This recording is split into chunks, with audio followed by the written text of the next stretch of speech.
They say I'm only half a man. What does that make you? I'm Eddie Webb. And I'm Chris Spivey. And today we're going to talk about this little known show called Game of Thrones here on Genreless.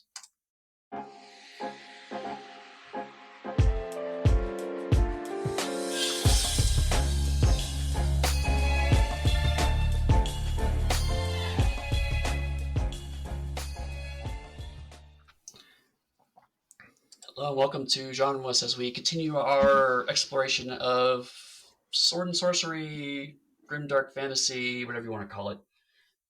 This fantasy thing we're doing. Some magic and some sword swinging. And usually, although not in this show, maybe a little bit, shirtless male white protagonist. Yeah, I was a little disappointed that the shirtless male protagonist trend ends now. It was not a trend I was expecting, but I was happy when we had it, and now it's gone. Maybe we picked the wrong episodes, but we did have shirtless female sidekick. Well, yeah, it's HBO, so we're gonna have a lot of that. Yeah. So it's fucking Game of Thrones, man. I mean, I like.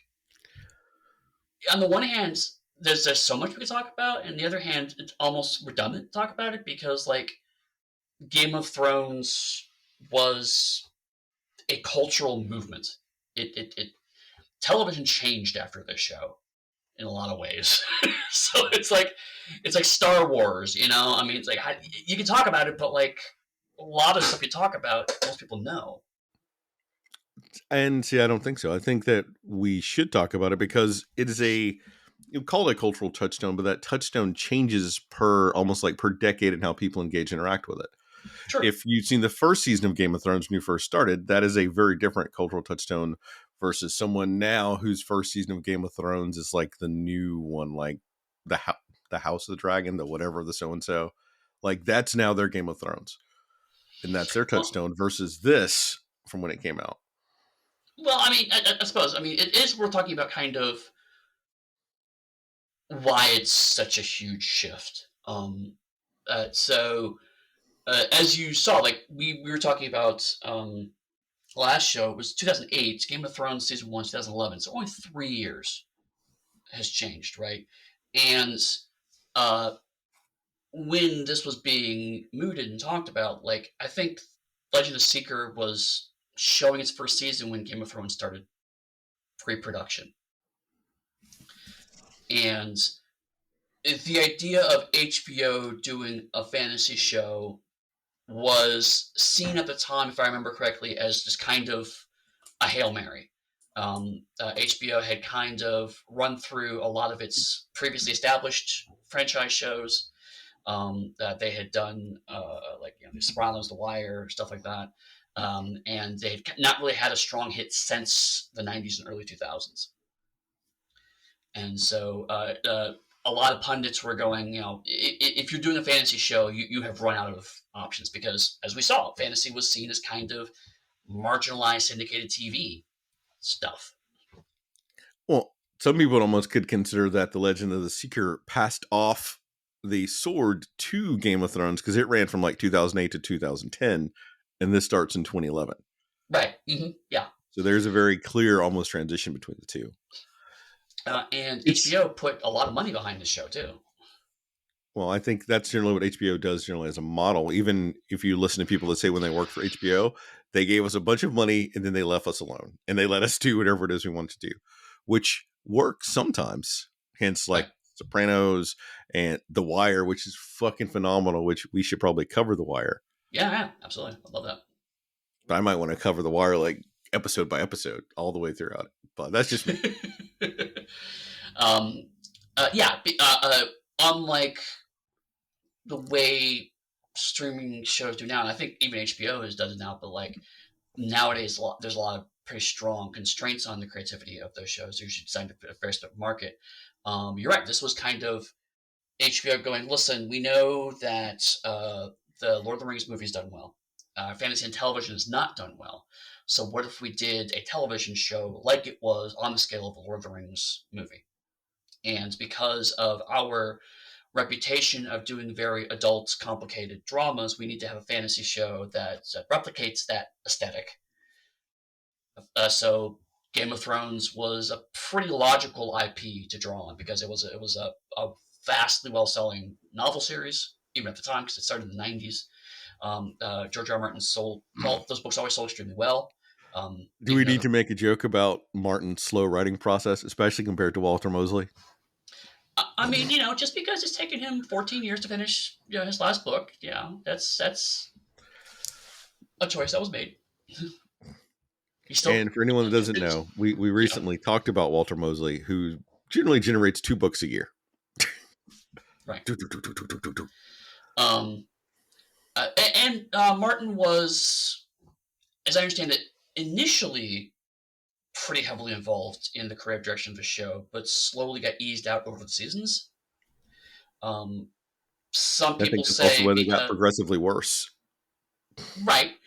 Some people say it was because Martin was slow to respond. Um, some people say it was because HBO wanted him out.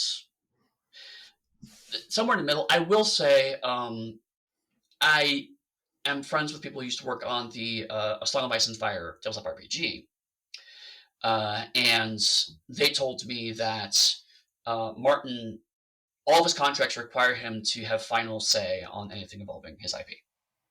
Which, That's if you're 80 creative, try your damnedest to get that. You will right, likely never get it unless you're Martin famous, but right. ooh, vital. But the contract also said that nothing can move forward without his consent, and sometimes it would take them months and months and months to get feedback.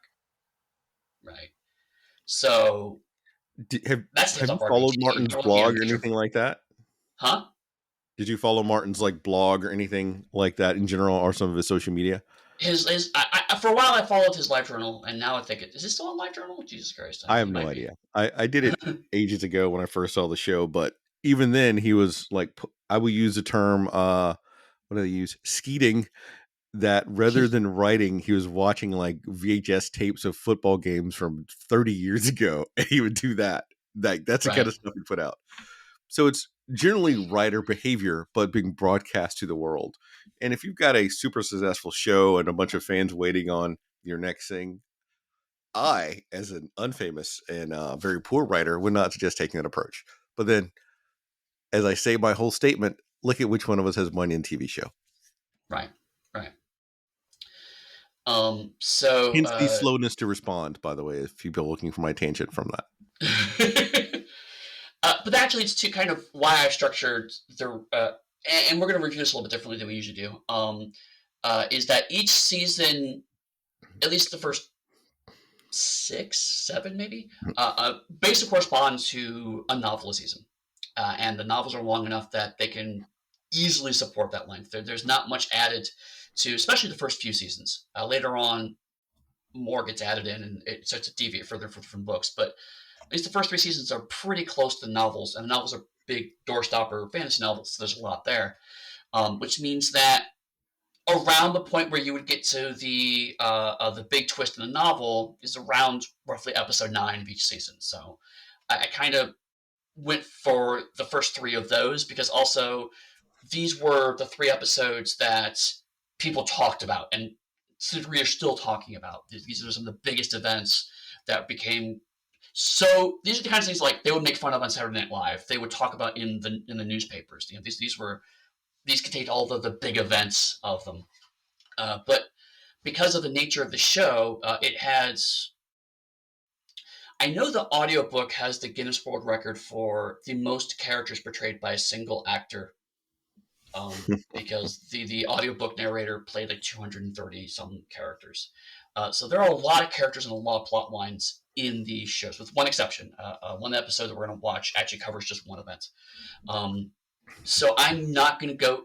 I have a lot of notes just because I copied and pasted them from the Game of Thrones wiki, but I'm going to throw lots of it away because really there's certain areas I just want to talk about. So I think I'm going to kind of get high points, and then if there's something Chris wants to jump in and say, hey, we should cover this too, we'll have to talk about it. But there's a lot going on in these shows, and also that means that starting with episode 1 wouldn't really prepare you for any of these episodes because so much shit changes, so many new characters get added and killed and removed that the status quo changes constantly.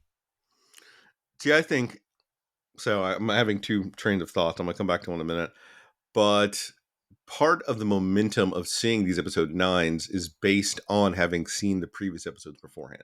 Because I've watched this entire show, and Right. having So watched it before, and then comparing it to like watching each of the individual gotcha episodes, the gotcha episodes alone lose their impact importance because you agreed. need the relationships that are built up over the course of each season compared to just like seeing them all. But there's no way we could do that in our format, honestly. Well, we couldn't have covered 3 seasons, no, but we could have chosen a season to like get into. Maybe. Have you read the books? I read the first 2 books.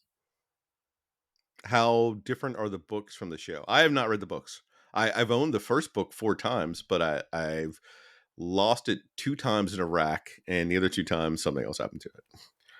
Um, I should say something that I haven't talked a ton about during the season because I've tried to stay generally optimistic as I do in this podcast. Is that I'm not a huge fan of fantasy, in particular. I'm not a huge fan of what I call big doorstop fantasies. If you give me a 750-page book, that I struggle to get through it. And Game of Thrones in particular is sometimes a bit of a challenge for me to get through. That's one reason I want to got through a couple books is because it's just the shows are much easier for me to parse. But that said, um, more dialogue changes, nuances of events change, but the more or less the plot, at least in the first couple of seasons, pretty much tracks the books. Okay. One of the things that the show does that so the books, what they do is each chapter ultimately starts with different perspective characters. So you're actually seeing you're bouncing between perspectives, and each chapter has a different viewpoint character. And I believe, if I remember correctly, the chapter title is actually the viewpoint character you're going into. So it's like, okay, this is going to be Eddard's chapter. This is going to be Rob's chapter. This is going to be Tyrion's chapter, whatever.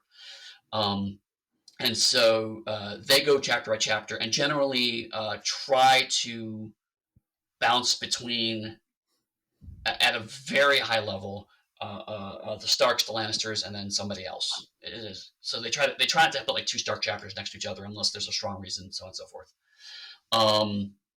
The show tends to chop and reorder things a bit more, like with Blackwater. Blackwater,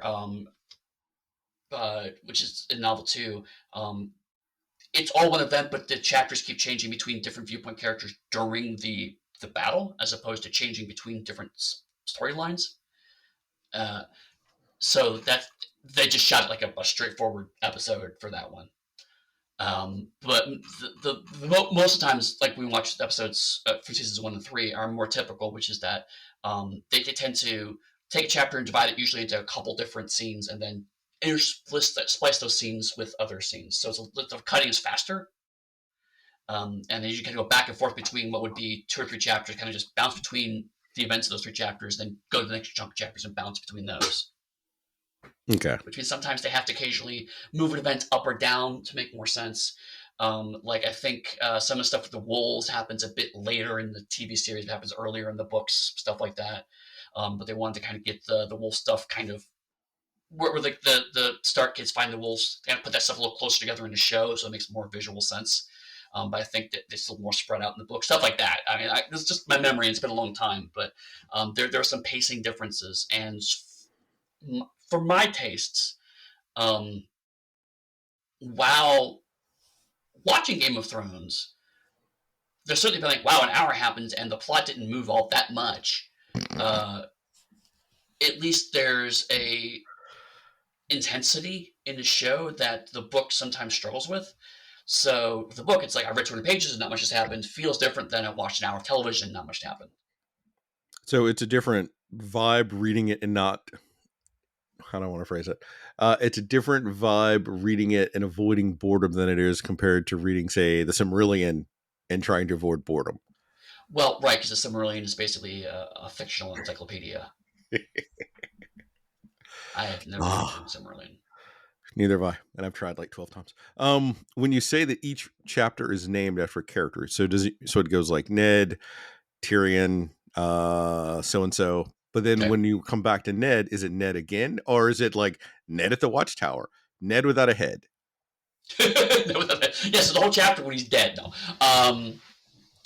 no. Basically, the title of the chapter is who's. So it's what we call in the business third person close perspective, which is it's not first person, not going I, but instead it's focusing on the perspectives of one character through the chapter, and sometimes you get into their head and their thoughts. If you have a let's say Tyrion, if you have a Tyrion chapter, you go through that, and next time you come to Tyrion, it will be sometime later in his timeline. He may reference events of other chapters, and Tyrion may show up in other chapters when he's not the viewpoint character. Yeah, But the chapters are always for different characters' viewpoints, and certainly there are chapters where you get a different viewpoint of the character, then dies by the end of the chapter. That actually happens quite a few times. cool. Um, I like that. uh, but like um, the last chapter titled Eddard, spoiler for one of the biggest events in Game of Thrones ever. But once he's dead, he's dead. You never see a chapter from his perspective, even though people keep talking about him after he's dead. Interesting. Um, Before we move into the episodes, I would like to ask how much did you look into when it was coming out, the amount of and the blog posts and all the comments about it and the social commentary regarding the sexism and racism in Game of Thrones? Um, in regards to the characters or in regards to the production? A little more of the production, not so much the characters. I don't know much about the behind the scenes production stuff. Okay, because I guess we can focus in on how one of the big things is the talking points was it does sex position, which is where you would have usually a beautiful naked woman giving you plot dumps before fun sexy times.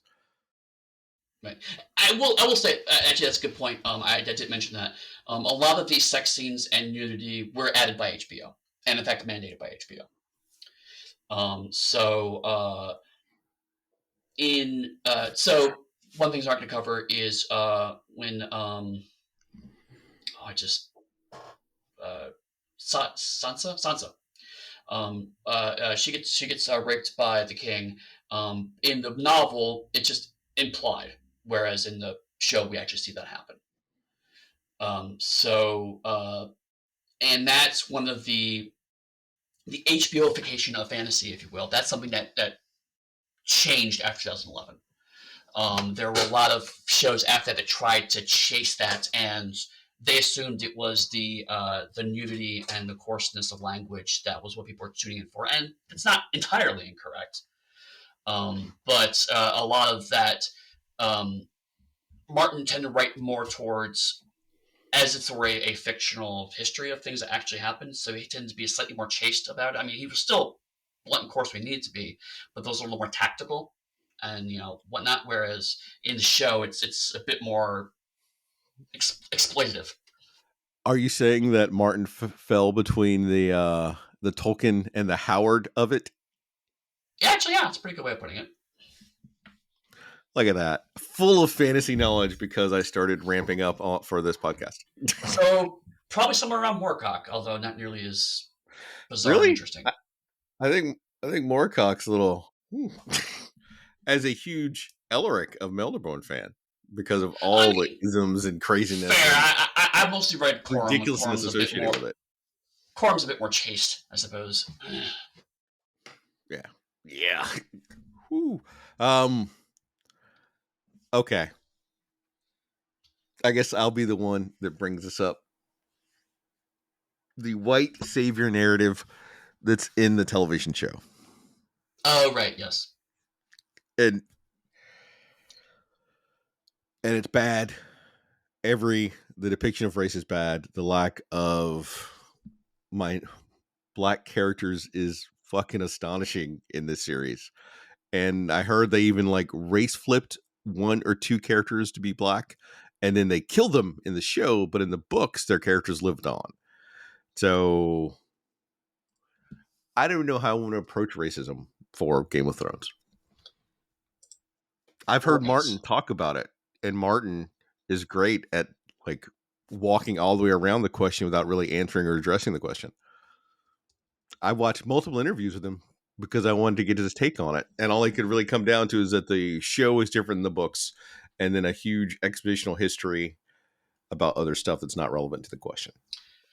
So I'm going to mildly defend Martin and then immediately bury him. So take it for what you will.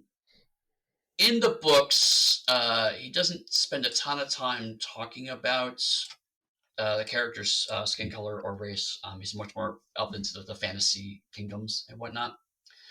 Um, except for the Targaryens, which are straight up blonde, blue-eyed white people that go to a land of dark-skinned people and conquer them. So some of it's on the casting director and choices made by HBO and that team, but some of it's also straight up in the books. And we've already established that Martin needed to sign off on everything they did, so that's Right. his approval on the choices Right. they made for the show. Right, and so him saying the show is different from the books, it's like cool, but you're still heavily involved in both, at least at the start. Which we have that from the jump, first season, second season, and definitely in third season. Right. Right. So, yeah, no, it's weird that the Conan show's more inclusive than Game of Thrones. Mm-hmm. And from my understanding, in the book, even the the Jason Momoa character is portrayed differently in the book with his relationship with Dany than in the television series. Like, it's not great either way, but in the book, supposedly, it's less a taking of Dany or something. I don't know, as I haven't read the book. I just know from what I heard of other people speak of it. So this is like tertiary information. Again, I haven't closely compared, but that does vaguely track from what I kind of recall the books. So then I have to ask you, Eddie, why is HBO so racist in this show? I don't know. Defend HBO. Go. No, I won't.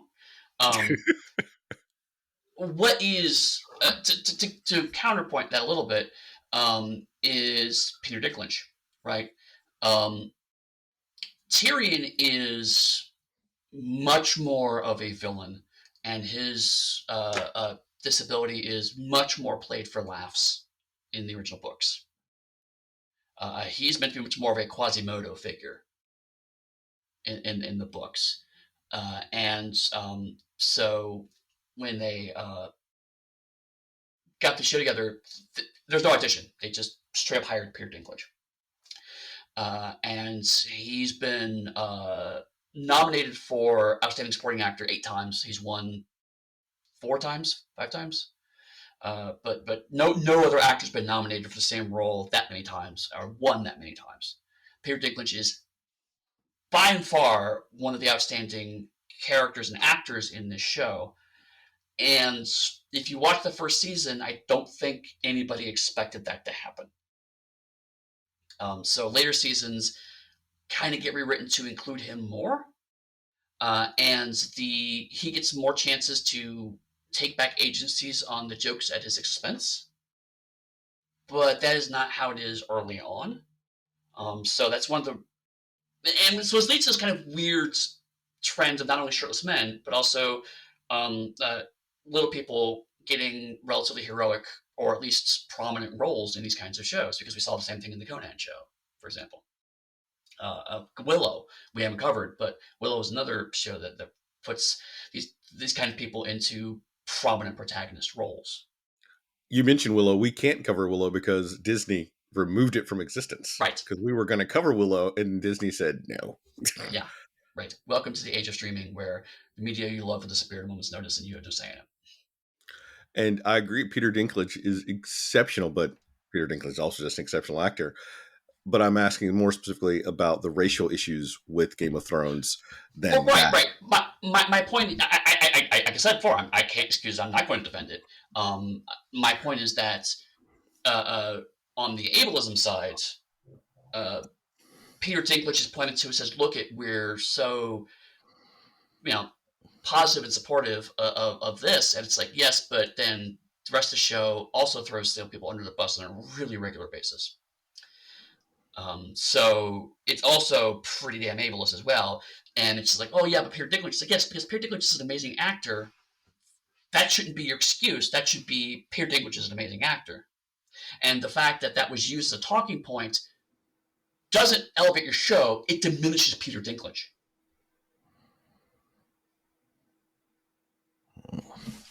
So, And the homophobic nature of the show also. So there's a lot of isms with Game of Thrones. And so that is why on one level it is utterly fascinating how popular this show was. mm-hmm. Given all these things. And I've heard and I've watched some like YouTube videos about it here and there, and I've listened to some other people talk about it.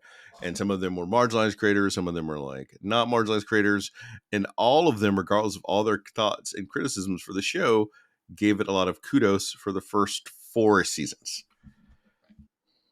And then it continued to deviate more and more from the books, which makes me think there might have been some sort of creative difference between, I think it's Benioff and Weiss and Martin.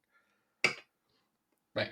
So one of the challenges of shows like this is that HBO tends to have the reputation of what I think of as shows about assholes. Right. It's the show tries to make it clear up front that very few of the characters are characters you actually want to care about and support. And the people you think are decent people will inevitably turn out to either not be decent people or die. And that's kind of what happens in Game of Thrones, right?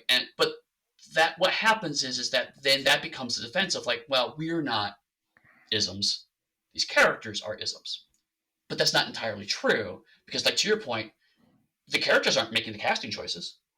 Mm-mm. The characters aren't making the writing choices. Nobody, it doesn't. You don't have to have explicit heroes to avoid these traps. And in fact, there are shows that follow this that also have shows full of assholes that somehow manage to avoid these very clear traps because they're not that hard to avoid. But I do have to give at some point, it's like ultimately Game of Thrones is a show about people doing horrible things. And if that's not your cup of tea, it's frankly just not going to be a show you're going to enjoy regardless. But if it is your cup of tea, it doesn't excuse or avoid the fact that there are a fair amount of isms in there. The HBO show, I would raise you 1 bar, is about 2 things. Okay. People doing horrible things and people fucking. That is the entire purpose of the show. You left off like the other half of that. I did. You're right. I did forget people fucking is another staple of the HBO show. Because frequently those 2 things happen concurrently throughout the show. Anyway, so do you have anything else about Game of Thrones as a whole? Because we got a lot to get through, and I'm going to probably skip over a lot of it just to kind of keep us from going for 3 hours long. So do you have anything else to start with?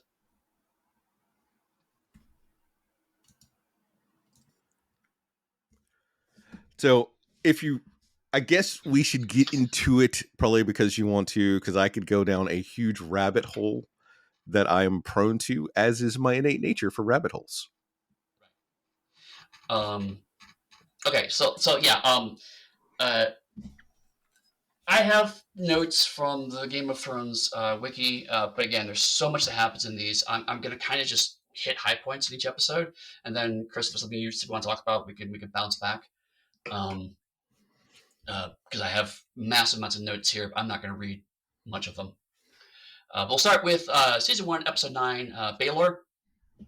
And again, because a lot of undercutting, I'll kind of pick it to chunks of things. So let's start with Rob's army. Rob's army has been marching because there's trying to figure out who's going to be the actual king. They're defending the king of the north. And they're trying to move across the Green Fork of Trident River but they're stopped because the castle is being held by House Frey, who's kind of been neutral towards all of this to see who would win. And so they're negotiating to get through. And ultimately, the Freys agree to help Robb if Robb and Arya Stark marry each of the Walder's children. This is kind of the first chunk. So we're going off the assertion that people understand the basics of Game of Thrones. Do you want to take a beat though to talk about the major houses that we're going to discuss? Because that might sort of infer like the political machinations that'll help curb television. Well, let's do the two main ones, and then as they pop up, we'll kind of cover them real quick. There's House Stark and House Lannister, and basically these are two houses that are ultimately warring for control over Westeros, which is the fantasy area that we're talking about. House Stark has control of the north. House Lannister has control of the south, very, very high level. Stark, they have other houses that are allied with them in various different ways. But one of the things that Martin has been pretty open about is that Game of Thrones is very, very loosely based off of the War of the Roses in English history, which was the same rough idea, is that two different opposing people each thought that they were supporting the legitimate king, were fighting to try to figure out who's ultimately going to be the actual king of the empire. How long did the War of Roses last for, if you know? I think it was like 14 years. But it's off the top of my head. I could be wrong. I probably am wrong.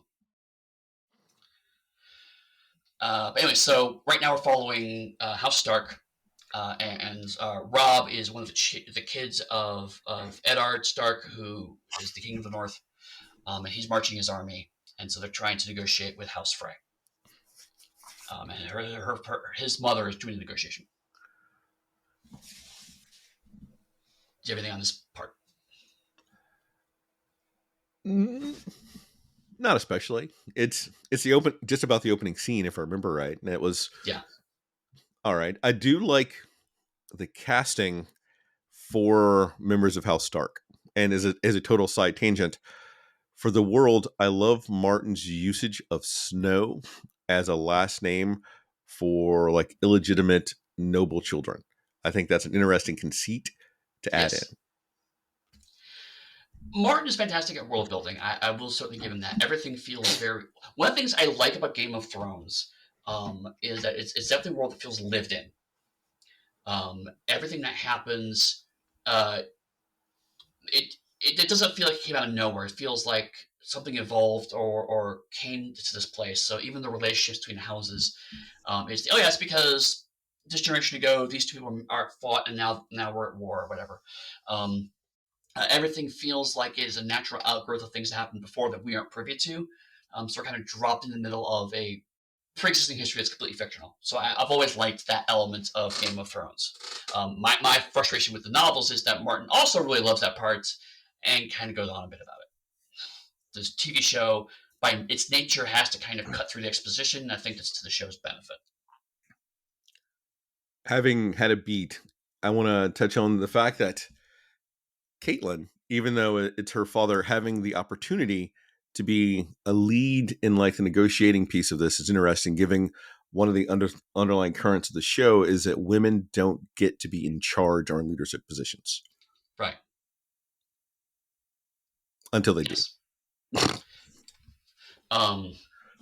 Which is another subplot that we'll touch on a little bit through our review here. But yeah, women in positions of power is generally not is frowned upon. Which again, Martin's argument seems to be that's how it was historically, but it's a fucking fantasy, man. Right. Okay, so let's switch to House Lannister.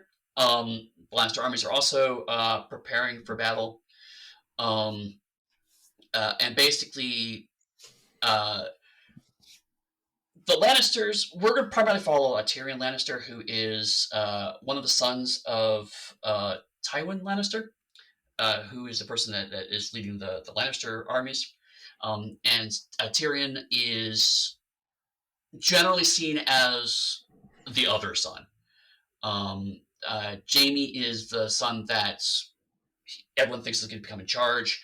So Tyrion's kind of the second son. Third child, second son. Yes. Jaime and his sister were twins. which we'll get into. Uh, so Tyrion is generally not only ignored but actively despised by his father. And so we come into that particular subplot where he has been given the charge of the Wild Men, which are a quote unquote barbarian tribe. And basically, he's told to he's going to be sent onto the flank, or no, he's sent to the vanguard, which is the front of the army, and it's Tyrion pretty clearly understands it is to get him killed because no one expects him or the Wild Men to survive this. So in the midst of this, his bodyguards, Braun, bodyguard slash guy he's hiring for protection. Sellsword, assassin, merchant, Right. aka one of the best characters in the entire series, who is a bastard from start to finish. Yes. In case anyone's curious, my name for this episode, by the way, is Sir Braun, because right. I love Braun for all the shittiness that is that character, and the actor portraying it is unbelievably charismatic. Yes, and he's close to Tyrion has to a friend, and Tyrion even recognizes the shallowness of having to buy his friends. But Braun has found him a whore named Shay. Shay turns out to have some kind of mysteriousness about her because Tyrion likes people who have brains because he himself is very smart. And so he's trying to engage her on an intellectual level, and she keeps dodging and deflecting his questions. And so ultimately, Tyrion goes for a drinking game where he's trying to use a drinking game, and basically, I'll say something about you, and if I'm right, you have to drink. And so he's trying to use this to find more information about Shay. She turns it around on him and says, "When was the first time?" Basically, you're not a virgin, and convinces him to tell a story about how the first time he lost his virginity, he thought he rescued a woman named Taisha. She treated him kindly. He fell in love with her. They got married. His father found out and forced his brother to reveal to Tyrion that actually she was a whore that was paid to help him lose his virginity, and so he could quote unquote become a man. And so basically forced him to annul the marriage as a result. And basically paid his guards silver to have sex in front of Tyrion, which is a thing your father should totally do to you as a concept. And then Shay makes some remarks about that. So it's we have two sides with Tyrion. One is him thinking he's going to die tomorrow, trying to find comfort in a woman's arms, and this woman bringing out of him the fact that Tyrion has never had an actual meaningful relationship with women. That isn't based on lies. And it was an interesting dynamic to see Shay as a sex worker / could be spy that Braun brings in, and it starts off that Tyrion has to convince her and tell her of all the things that he can do for her and why she should stay with him.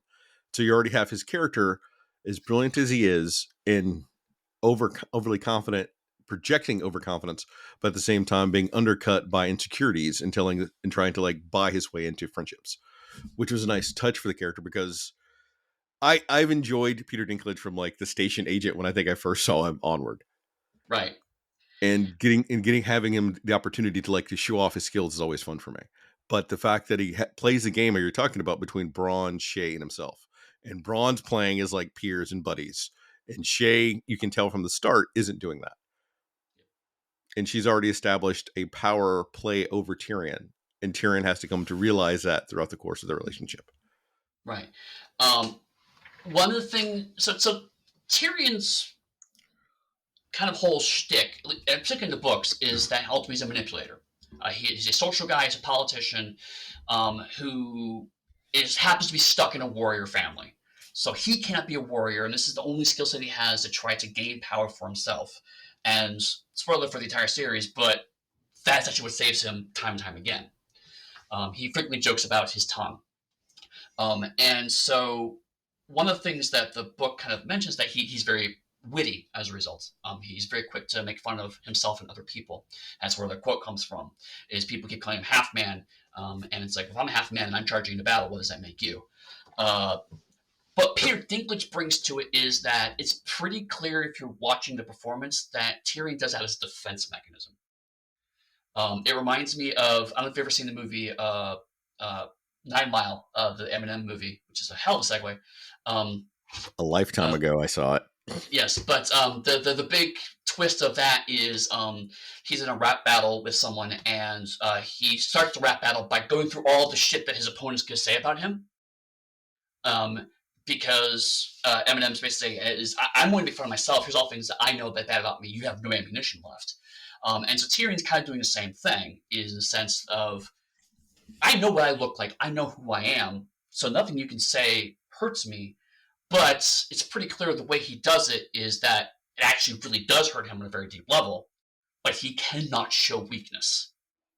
And so this scene, I had forgotten this scene was in this episode when I first suggested it, and I'm glad it was, because in this scene we see that Tyrion cares very deeply about his family, about the people he loves about, but he also knows they don't care about him. And that's the thing that's constantly fucking him up, is because every time he has shown affection for someone, he gets betrayed. And so he tries very hard not to do that, but he needs to give people affection. And so that's the conflict between him and Shay, between him and Bronn, frankly, is like, he knows, like, I am paying you to be my friend, but you are also actually my friend. And Bronn is wonderful, you're right, because Bronn's like, I know exactly what's going on here. We all know the relationship. I'm not going to completely fuck you over, but also if you stop paying me, I am going to go elsewhere. Yeah. And I think one of the reasons that I love Bronn is the fact that he tells you from the start of how your relationship is. And there's no question. And if you choose not to acknowledge that truth, because people tell you who they are, that's on you. And like, that is a beautiful dynamic for a character, because even as a viewer, you hear that and then you forget about it because they go episodes and Bronn's like, Tyrion's bloody. Tyrion's, wait a second, did you just sell Tyrion out? Yes, I did. I told him I would, and I did it. And that's the brilliance of pairing Tyrion and Bronn, is that you have a guy who has a million plots going. And the surprise and joy is, how did Tyrion turn this situation to his advantage? Or how did he plan for this moment? And you have Bronn, who is completely the opposite, who's like, I'm going to tell you exactly what I'm going to fucking do. And then you forget about it, does the exact thing he told you he was going to do, because you're so wrapped up in Tyrion's plans. Bronn has zero plans. And so he just does it, and it's just like, oh shit, I should have seen that coming because he told me what he was going to do. And so they work so well as a pair together. And I was actually kind of upset when they split apart later in the show. And if I remember right, part of the reason that Bronn ends up working for Tyrion is that Tyrion was going to be killed in like the Sky Dome, wherever it was. And Bronn stepped up to be his basically his second in a fight and fought for him and won. And after that, that's when he sort of became like his bodyguard / assassin / whatever. Right. Right. So, I mean, I to go back to another point you said, like, I see your point of, like, this is 9 episodes of building these relationships, but I do feel like, just even seeing that scene, you can tell that there's a depth of relationship there. And a lot of that, frankly, comes from the actors. The writing as well, certainly, but the actors also have really strong. Bronn and Tyrion have a really strong chemistry together. I think the actor that plays Bronn is Jeremy something another. And if I remember right, he'd also retired from acting for like a decade before he came back to do this. Oh, really? I couldn't imagine any other character with the same chemistry throughout the show doing that. No. Just saying. Okay. So basically, the two armies ultimately meet. Stark's kind of marched through the night. Okay. You're skipping my favorite part of that whole scene. Well, Bronn wakes up Tyrion, who was in bed with Shay, and said, "There's a fight going on. What are you doing?" And Tyrion gets suited up and comes out and gives a rousing speech to the wild men to inspire them to go and have the fight. I was just about to say that, Bart. I just skipped it. Oh. But yes, sorry. The Starks are about to march, so the Lannisters are quickly pulling their shit together. Tyrion gives a speech, and he gives a big speech like, I'm half man, but you all follow me, you'll all be men. And then he goes into fight, and then immediately gets knocked the fuck out. This, I think, is a shout out to The Hobbit, by the way. Oh, really? You think so? because at least in the Hobbit movie, now I think in the book, Bilbo gets knocked out for the fight. Remember, before the big battle of the five armies, Bilbo gets Oh, yeah, you're right. You're right. knocked out. That's funny. I Um, have a deep bench of fantasy knowledge. and so he wakes up in the back of a wagon, which, by the way, one of the rare moments of bad CGI and blue screen in this show. There's a moment where it's like, oh, it's only 2011, so they only go so far, and it's super clear that Dinklage is laying on a board, and on the blue screen, there's rolling footage under him.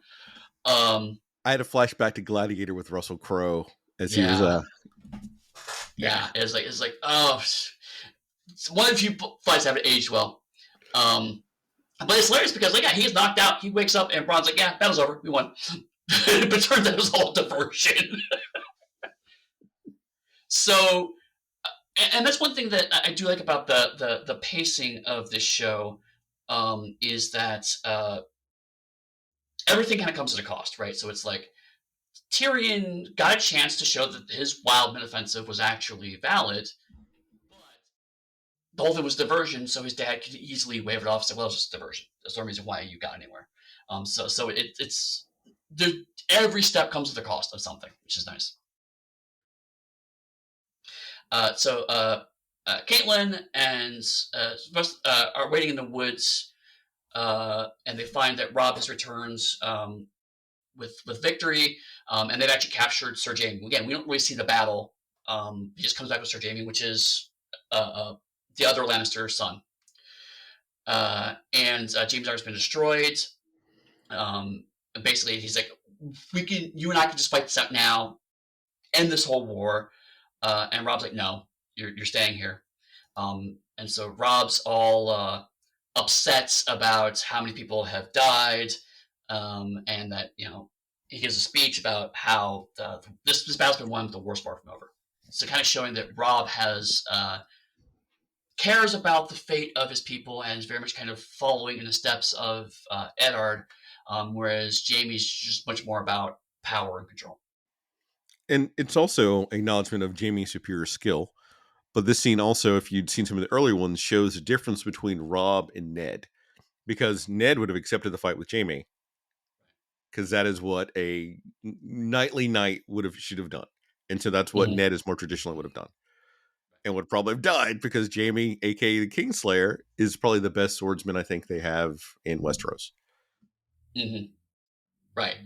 And so Robb, and that's kind of, I think, one of the themes of at least this first season is the erosion of tradition in the face of pragmatism. So yes, you're right. Eddard definitely would have been like, even though he knew he would have lost, it's like, oh, I was challenged, so I better accept this. Whereas Robb's like, no, you'll fucking kill me. That's stupid. And if anyone is curious, I've mentioned it before. If you've not seen the show, I think it's called New Amsterdam or Amsterdam with Jaime as the lead. It's only 8 episodes. You should go check it out. I think it came out in like 2005 or something, where he's an immortal. It's a hospital, right? No, that's a new show that came out in 2018. I'm thinking of the show that came out like in 2000, 2008, where he's an immortal that lives in New York and's been there since like the 1600s. It's only 8 episodes, and I remember liking it when it first came out. So people go check it out. Yeah. Okay, so let's jump to the Wall. The Wall is a place where they protect the whole of Westeros from the invasion of evil forces from the north. And Castle Black is where the people who patrol the Wall are stationed, and the Wall is basically exile. It's often used as if you're punished for something, you're sent to the Wall as a way to avoid being killed, but you devote your service to protecting from this invasion that, at this time in the world, has never happened. You said evil forces from the north. Do you mean the Starks, or do you mean stuff from beyond the Wall? Beyond the Wall, right? They're totally not ice zombies, but they're actually ice zombies.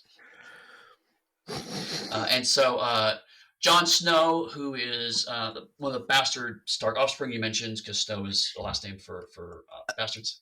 I love it so much. It's so small and insignificant, but brilliant. Oh, Yes. So he's been sent here, and one of the subplots is that he actually protected the Lord Commander, who's kind of a jerk, and so in thanks, he's given Jon Snow this great sword called Longclaw, and reinstates him uh, to his position. And he explains that Longclaw was his own son, but the son disgraced and fled in exile. And so he starts to kind of show the sword off, and everybody else is like, yeah, show me the sword, show me the sword. But Samwell, I keep wanting to say Samwise, but it's Samwell, um, is like, hey, stop having so much fun. Your brother just is marching off to war, so I thought you should know about that. And he's like, I should go with my brother, but then the Meister, which is the head of the group here, is like, no, you have duties here. It's called Night Watch. You have duties here at Night Watch. Um, and he reveals that his full name is actually Aemon Targaryen, who is the original king, and he's the son of the original king. But he was sent here as a result of a punishment. so I have to ask, Eddie, who are the Targaryens and who are the Tarleys?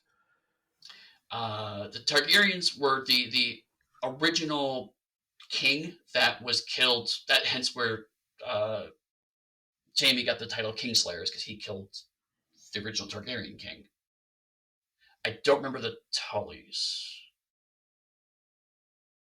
I said Tarley because I think that Sam is Tarleys, also sorry. from a noble family. Tullys are gonna. No, Tullys Tully are is different. We're going to get to, yeah. Caitlyn's previous family name, but I think Sam is also from a noble family, which Right. leads me to my question: is the wall primarily nobles with a few peasants? Like, I believe so. I believe this is basically white collar prison, effectively. It's like because if you're not noble, you just get killed. But if you are noble, well, then we'll let you live, but you have to go serve at the wall. I have so many questions about the wall that I don't think you can answer because I haven't read enough, but I'm curious who built the wall, why did they build the wall if there hasn't been an invasion in so long, and the general mechanics of the wall fascinate me. Right, right. Um, that's all we can do about the wall. Um, then we get But to. Oh, go ahead. before you move on, Yep. I want to point out where our shirtless scene would have normally been if we are watching Legend of the Seeker Oh, Jon Snow. or Conan. It would have been Jon Snow when he got that sword. He would have Yep. been like in a heated sauna Shirtless. somewhere, building a bridge, maybe like polishing something, and he would have come in and said, "John, I've got a sword for you." And his shirtless John would have turned like his hair flopping to the side and goes, "What is it, sir? I've got a sword for you." And John would have grabbed that sword by the sheath, unsheathed it. I'm doing a whole bunch of motions that people can't see for Eddie's Right. amusement, and Yes. held it aloft in the sky and said, "For one true king, Lady of the Lake, I will be." Oh, sorry, I mixed different things.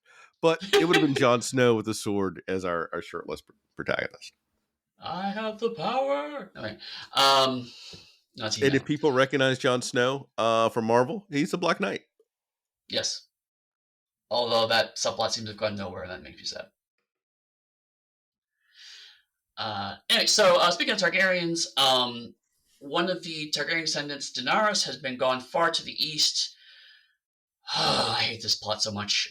So basically, she has married the head of the tribe of horse riders named Khal Aquaman. Drogo.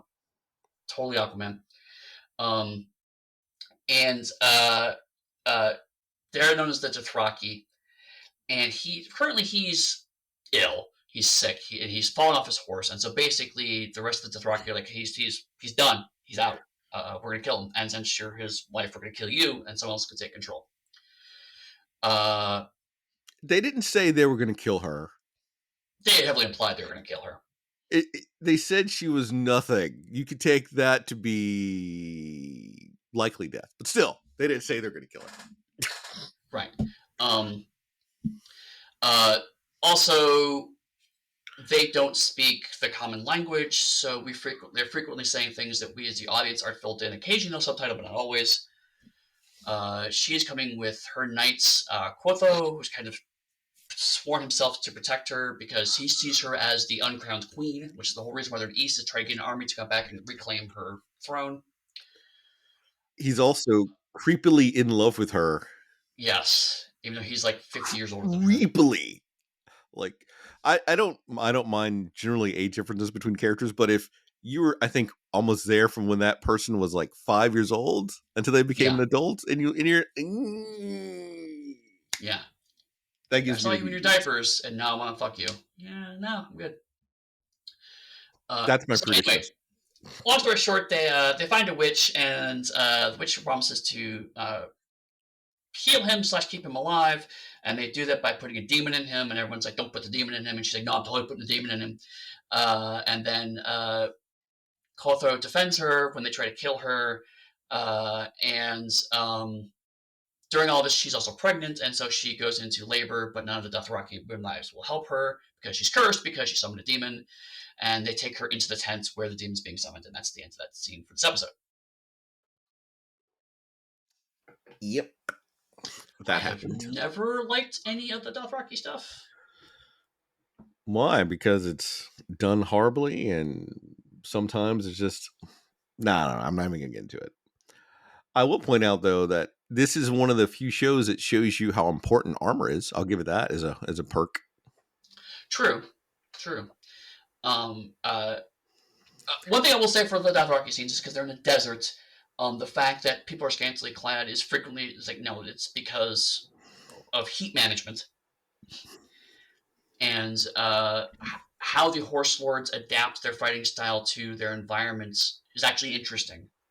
It shows that they're not just half naked because it's attractive, but they're also surprisingly attractive for some reason. But yeah, we do get some nearly shirtless, not entirely shirtless men, but still nearly shirtless, which is disappointing. But also, it's just, they don't understand how this works, and so they're all superstitious, even though they're objectively correct that you're putting a demon in this man. If anything, all right, I guess we're gonna talk about a little bit. If anything, it shows Dany's whiteness by not willing to listen to the people about their culture and their society and knowing Right, things, and instead thinking her general whiteness is rightness. right, And people yes. can play it off that, as you said, well, they're going to kill her if he dies. She's given opportunities to escape before he passes. Oh yeah, And she says, absolutely. no, I must stay here and rule these people. No, absolutely clear. I mean, they're playing up going, if we're going to kill him because that's the way of our culture. And she frequently says, I don't care about your culture. I'm going to do what I want. And they're like, if you do this, it's going to go badly. And she goes, no, I'm white. I know better. And then sure enough, it's like, well, she has medicine. And like, I will say mildly in the show's defense, the worst possible option would be the witch secretly just knows actual science, and so he's perfectly fine, but they still don't trust it because he's secretly no. He genuinely has a demon in him, right? Like no, they're actually objectively right, but that actually makes it more frustrating because it's just if you would just listen to the Dothraki, yes, your husband would be dead, but a lot of problems that come after this are ultimately because she didn't listen to the Dothraki and respect their culture. And the entire thing, though, is that she wants him as her army to go back to Westeros. So she's doing all this to get her army, which Yep. even undermines some of her character, especially given the fact that originally she was kind of sold to them in the TV series for power. And it's a whole thing that, like, just blah. But if people are trying to give Dany anything to saying that, like, she's a rightful ruler, all of that's undercut by all these choices from like start to Yeah. finish. Okay, so back to King's Landing. Let's get to the whole Eddard Stark kind of situation. So Eddard is kept in dungeons under the Red Keep, which is, if I remember correctly, that's where the Lannisters. Yes, that's where the main castle is. That's where the Lannisters are currently based. And so basically, we have Varys, who's kind of the eunuch. What am I thinking of?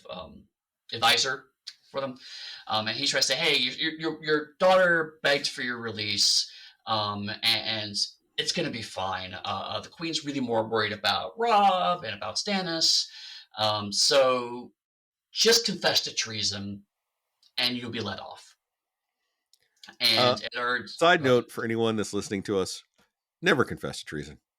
Right. Like, if you're writing a book, don't have your character confess to treason, because it's never going to end well, regardless of if they do it or not. If the cops say if you just confess it'll go better for you, it's always a drop. Life lessons from genreless. Please go ahead. Right. And so it's like, no, you'll go up to the north, you'll go to the wall, you could be with Jon Snow again, it'll be fine. And Eddard's pissed about this, but is worried about Sansa and his family, so he starts to debate it. His other daughter, Arya, is living rough in the streets, and so she sees crowds gathering, and she's told about the center, the hand of the king is coming, which she thinks refers to her father. And so she goes to climb a pedestal to see what's going on. And her father's brought in steps to the temple, and so he sees Arya, and he mentions Baelor, which is the statue she's standing on, and so someone goes to kind of protect her, but everybody else is like, what the hell is he talking about? And so Ed told to confess his crimes, he debates it, but he sees Sansa and Arya, and so finally he gives a false confession. And he says that just Joffrey, who's the Lannister son, he's the rightful king of the throne. Which Lannisters, Eddie? Which Lannisters is Joffrey the son of? Joffrey is the son of the brother, Jaime, and his sister, whose name currently escapes me. Cersei. Cersei, yes, they are brother and sister, and they've had a son. Yes, it's just horrible incest, because they're really trying to emphasize the Lannisters are evil. They're super fucking evil, and there's no way to express it even more than a brother and sister banging and having an offspring. But wouldn't he have to be the son of Robert Baratheon, the former king? Apparently not. That is a nuance, admittedly, that I have lost and missed of time. I did not go back to research as to how this ultimately... Basically, as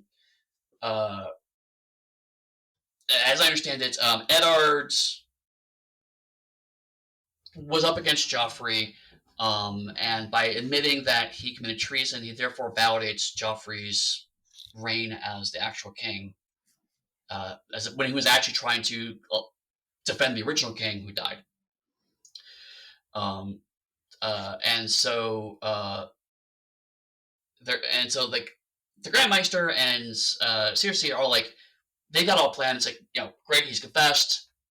We'll just tell the king, and Joffrey will let him go. But Joffrey is fucking crazy.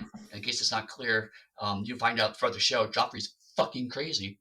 He's a psychopath. And so he's like, my wife and my mother would have them say they should go take the black, but they're soft and weak. Murder him. And so they kill Eddard. And that's where the episode ends. And he killed his own sword, actually, which is even worse. And this was the first kind of big viral, what the fuck, cultural moment. Because this is like when watch parties, reaction videos became huge, because people would show reaction videos of them seeing Eddard being killed. Because everyone was convinced that Eddard was the hero of the show. Everyone thought Eddard was the protagonist of Game of Thrones. And he dies episode 9. And they forgot that it was played by Sean Bean. Sean Bean. With the exception of one show, Sean Bean always dies. 2, actually, now. I think he's actually survived the one about the train. I think he survived that show, too. And no, I'm not going to lie. When I first saw it, I was also shocked that they actually killed him. I thought something was going to happen. They usually happen in these shows. It did not. It was just dead. Yeah. Gone. Right. So on the one hand, if you watched fantasy shows prior to this, killing a character like this is a shock. And it sets up expectation of nobody in this show is safe, which is good. As we move on, the problem is that the show then tries to keep up these shock twists, and for the first few seasons does a pretty good job, but as you can see, people sort of realize, oh, in episode 9, that's when the twist happens, right? And it becomes predictable. But do you have anything else about episode 1 before we move to episode 2? There's a whole bunch of stuff I could say, but no, I will just say that this, without having watched the other episodes before it, loses impact because Ned's goodness and his quest to do this doesn't hit the same. I agree. So but it's lost. And go ahead. The actress playing Arya at the time was still newish and didn't have enough of her craft developed to convey what we wanted. And there wasn't enough of a scene with anyone else that cared about Ned to make it powerful and resonate. That's true. One thing I will say on watching back at this is I remembered that at the time, everyone kind of thought that it was going to be kind of Eddard, Robb, and Sansa were kind of be like the main core of characters that we were going to follow. Tyrion starts to break out around this period, but really it's more of like, can I have at least one person in Lannisters I fucking like, right? Because they're all just horrible people, and Tyrion's slightly less horrible than all of them. And then Eddard dies. But yeah, it's like Anya's kind of like just a character that's there, frankly. She has a very slow build. She doesn't really break out until like season 3, frankly. But then she starts to. But you're right. I definitely see it now that you mention it. That the actress also slowly learning her fact because she's like 14, 15 when she's acting in this. Thank you for mentioning that. The other thing that we didn't mention is that for the TV show, they aged up all the kids. Because in the books, they are super fucking young. Yeah. Like young. I think the oldest one is 13 or something in the books. They are obnoxiously young to have all this stuff being happening. Sansa is conveniently 18 in this show. She is not 18 in the books. Yeah. So I want to put that out there for if you didn't remember that, think about that, what all these characters are going through and the stuff that people are doing to them. They're kids. And that's one of the I will say, like, I praise the adaptation, and I'll continue to just hear, like, that was a good choice. Like, making Robb a straight up fucking man was a good choice. Because he's like 16, I think, in the books. And so making him just early 20s was a good choice. Having Sansa be of age was a good choice. She's a bit naive for 18, but you can track that to her being a noble daughter, right? Yeah. And some of the other Stark kids, which we'll get to, having them aged up was also good. So yeah, that's good. But I think Anya was always the youngest one, and I think even the actor was not an adult when she started her job. Yeah, and Arya, I think Maisie Williamson got to go off and join Doctor Who in a role that I didn't like, but she got to be in Doctor Who, which was pretty cool. Yeah. Okay, so we'll go on to season 2, episode 9, Blackwater. This is all going to be one event. Which is surprisingly the Battle of Blackwater. Basically, we're now in King's Landing, which is the actual proper castle. The Red Keep is just the Lannister stronghold. Now we're actually at King's Landing, which is the actual castle where the king is settled. So the Joffrey's court has moved to King's Landing, and King Stannis Baratheon has decided that he wants control of this. This is not who is the legitimate king. Baratheon just thinks this kingdom is now too weak, and he could just claim it and annex it. Well, isn't Stannis Robert's brother? And he should There's some of that too. Have some claim to the throne for some sort of family way like that, I thought. It is, but I do remember that this is, yes, that is an extremely flimsy pretense that no one is believing. And even Baratheon is like, I'm just doing this because I want control. He's just trying to merge two kingdoms. But yes, he was like, yes, I have a tangential king to the original king, and for a minute is like, I'm doing this in defense of the original king, blah blah blah blah. But in truth, he just wants to annex. And given, I think Cersei murdered Robert, and there's a whole bunch of things why they should not be on the throne. Right. But basically, it starts with they're going to siege King's Landing, and King's Landing is surrounded by Blackwater, which is a river. And so they start by sending troops over to siege the castle before they can get their ships down the Blackwater to properly attack. That's kind of the setup, as I understand it.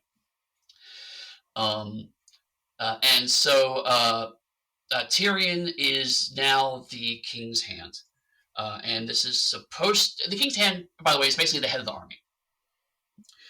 And one of the subplots is that this is supposed to be kind of a joke. What? Which was also Ned's former position too, because if I don't know if you're going to mention it, but I think most of the hands usually die in horrible ways. Right, and in fact, that's why Tyrion is the King's Hand. Is because the King's Hand generally dies, and so this is his father's latest plan to try to get Tyrion killed. It's like, if I put him in charge of the army, he'll eventually fuck up and die. And Tyrion knows this is why he's in this position, but is also trying to. And also, the other thing is that because obviously Tyrion's not a warrior, so he'll do badly as the Hand. But Eddard was obviously a knight. But again, so it's kind of a joke / plot. Which is funny, because now that you're saying that, it gets the contrast between the two is pretty excellent, because you have Ned, who is a knight and is definitely more I will stab you in the face, versus Tyrion, who is more of a general tactician who excelled as being a hand, because being a hand, you need to be more of a general than a soldier. So we see Stannis planning the naval assault, because the city has an extremely small defensive fleet, because they never expected anyone to try to attack them by sea. Because they thought Stannis would not be stupid enough to attack. Stannis, sure enough, is stupid enough to attack. So Joffrey is demanding Tyrion, basically, why aren't you going fighting them? You're my hand. You're supposed to do this. And Tyrion's like, no, I have a plan. I'm not going to put the ships out there because they're just going to die. And he sends one ship out. And Joffrey is outraged. But the ship's actually leaking some kind of strange greenish substance. And he gets a whole bunch of archers with flame arrows. So Tyrion goes to, he talks up his troops for a little bit, and then he drops a torch from the battlements, and that's a signal for Bronn to fire a single arrow, which causes a massive explosion. And turns out the one steel ship sent out was actually covered in this. It was something fire. I forget what it's called.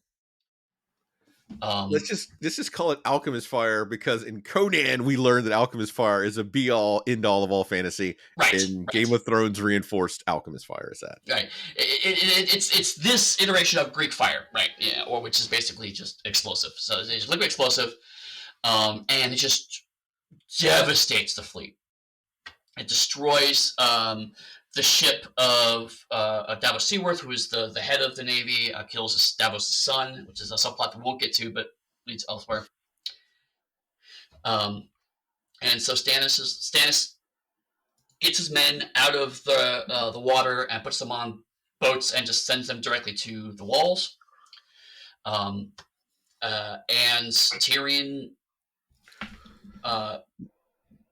Stannis leads the assault personally, actually. He's pissed. And so he's like, fine, I'm going to attack it. Tyrion orders Sandor, who is one of the Lannister troop leaders, to lead a sortie against them. The Hound, he's the Hound, right? And the Hound is supposed to be the subordinate of the Hand, if I remember correctly, right? I think. Yeah. So he's like, get a Hound, go and attack the troops. So he does, and they get the shit kicked out of him. And so Sandor goes, fuck it, I quit. Tyrion's like, wait, what? He's like, I'm out. And Sandor just bails. He just leaves the battle. But and then the reason the Hound leaves is all related to the Hound's backstory that we learn more of in the next episode we talk about.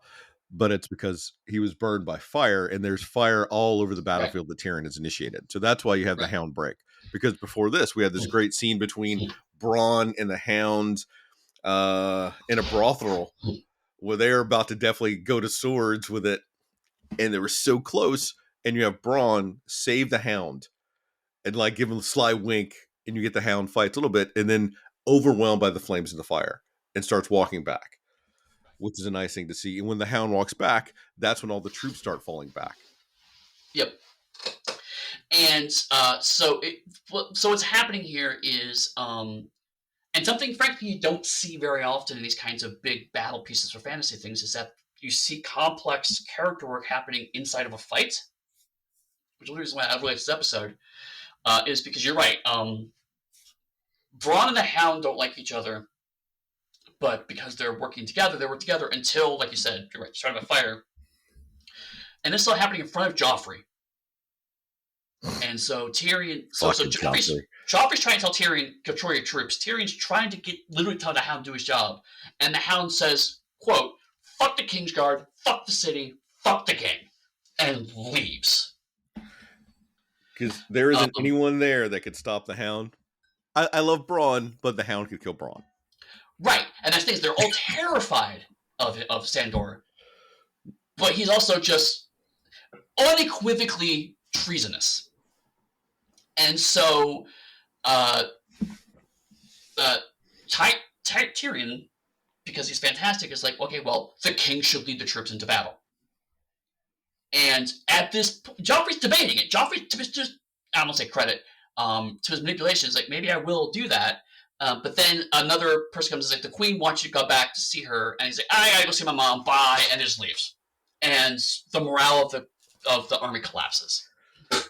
And there's a lot of great work done before the scene with, you have Cersei, who has the Meister come in, and he's given her this vial that says 3 drops will help you go to sleep at night, but more would be bad. And she's drinking wine with all the ladies and everything else, which is a great play because the Meister talks about putting in your wine, does all these things. So then you're automatically thinking throughout the entire course of the battle, it flashes back to them, has she poisoned the wine? Like, what's going on? And that is a nice power dynamic, because otherwise those talking scenes could be boring compared to like a massive battle going on outside. Right. Yeah. That was the next one. Thanks for covering most of that. Is like, the women are all trapped into the room for their protection, but also Sansa is there because she's obviously the queen, effectively. And Cersei keeps talking about Sir Payne is there for our protection. And eventually they find out that is to protect their modesty. Basically, is that when the men break through and come to rape them, he is there to kill them first. And Cersei goes into explicit detail about the kind of rape that will happen otherwise. Almost gleefully shredding Sansa. Because you're right, that's another good point. It's like, it could just be a talking scene, but what you said seeing is you see an increasingly drunk Cersei just stop pretending to give a shit about Sansa and delighting in tormenting her. And you see Sansa trying to actually get the rest of the women to actually leading them, trying to calm them down, trying to get them to pray, trying to get them to get some comforts. And then in the midst of this, Cersei has a weak moment. It's like, I want my son with me. And she's drunk. And it's like, you bring the king here. And so Joffrey abandons his troops to go to his mother. And the way it's pitched is like she knows that this is bad for her son, but she thinks they're all going to die anyway. So she wants to spend time with her son. So I don't know where you're about to go yet. So I want to make sure that, are you at the point where Cersei literally leaves all the women to go sit on the Iron Throne with a kid? I'm not quite there yet because I want to I want to talk about Tyrion, because in the midst of all of this, I'm bouncing around because again, there's a lot that happens in these episodes. It's weird. The larger plot doesn't progress very often, but there's so much character stuff that happens in these episodes.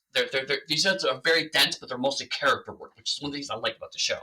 All you're really pointing to is we really just need to do our soap opera run that we keep talking about doing, because this is literally just a soap opera. This entire episode is one big soap opera. Yes. Dynamic. This episode in particular is very much that. But anyway, so an interesting parallel to the last episode we saw, Tyrion says, "Fuck it, I'm gonna lead people. I'm gonna lead my groups." It's like the Hound has abandoned me. The king won't do his goddamn job, so I'm gonna rally my troops. And it's love it. He's like, don't do it for your king, don't do it for your country, don't do it for me, don't do it for glory, don't do it for riches, do it for what's going to happen to your women when they get here. Do it for what's happened to your homes when they burn them. And the men gravitate to that. It's like, yeah, actually, we do care about those things. And so he gets them on their side. And it ends with, those are brave men knocking at our door. Let's go kill them. Because one thing I love about how Tyrion is pitched, how the actor pitches Tyrion, is that he can be very eloquent, but also he is still a very coarse man himself. And so he, as a result, he ends up bridging the gap between the nobles and the commoners, that he's frequently in circle of both of those groups. And so he finds connections to both those groups because of the fact he can have these Russian speech and then go, let's go fucking murder them. And it just works together. Great. But because he's smart, he actually goes through the tunnels beneath the city. Because the Stannis' people are trying to hammer at the gates.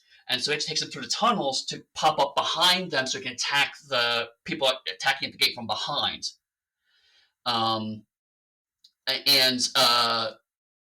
in the process of this, one of the knights tries to betray him, but actually only slashes Tyrion against the face instead of cutting him.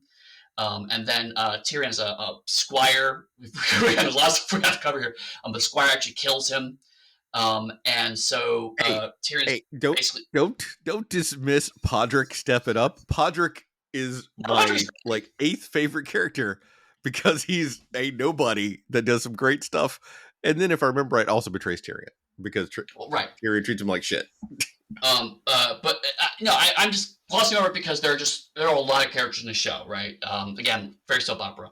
But yeah, Podrick takes him off the field because once again, Tyrion got the shit kicked out of him. But this time, he actually got to get through the battle, and now his father and Joffrey have even less reason down the road to shit on him. Don't worry, they'll find new ones. But it shows that you receiving the growth of Tyrion as a character. He's now went from someone who could be a leader and had some bad luck to now someone who's objectively the only person who stood up when everybody else failed. So now going to what you're saying is Cersei grabs her son and he goes to actually just sit on the Iron Throne, not even hiding her ambitions anymore.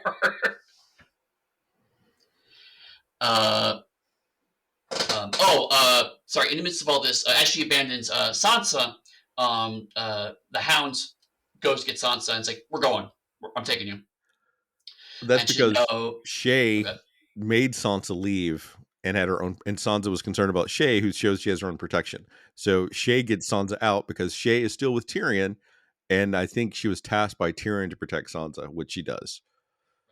And so we've jumped seasons, so I want people to understand that there's like 10 episodes between this. Yes, and you've got Shae still, who's now potentially in love or very much attached to Tyrion. Sansa, who's been married to Joffrey for at least 10 to 12 episodes, and Joffrey's a psychopath. So the amount of torture that this show is constantly putting on women is fucking staggering, even if you just think about the implications of it. And starting next season, if they haven't done it so far, they start showing you that. So you just don't have to, it's not implied anymore. It definitely goes to all visually on screen. Right. Disgusting. Yeah, and it's... since we're here digging a little bit, like one of the things that I love about Game of Thrones is that they're very good about every character goes to the ringer. There's drama drawn out of it, and they have progression and arcs. A lot of the characters that survive from the beginning to the end are very different characters by the end. And a lot of those changes are earned. The frustration, to my point, and to your point as well, I should say, is that the show glories in showing you the abuse that they go through when it's not necessary for the narrative purposes. It's just exploitative. if a man grabs a woman, throws her in a bed, and then we cut to the next day, we know what happens. But no, we're going to show you her being raped. We're going to show explicit sex scenes. We're going to show the graphic violence that happens to these characters, and again, primarily to women. It's. I frequently found it exhausting. So now that we're here, it is. I don't even know what the right word is, but out of all the shows that we've watched, this show in 2011 is the most racist and sexist show out of all the fantasy shows we've discussed up to this point. Yeah, it is. I mean, because the woman with the most actual power in this show is a drunk, incestuous monster who is just as abusive towards women as any of the men on the show.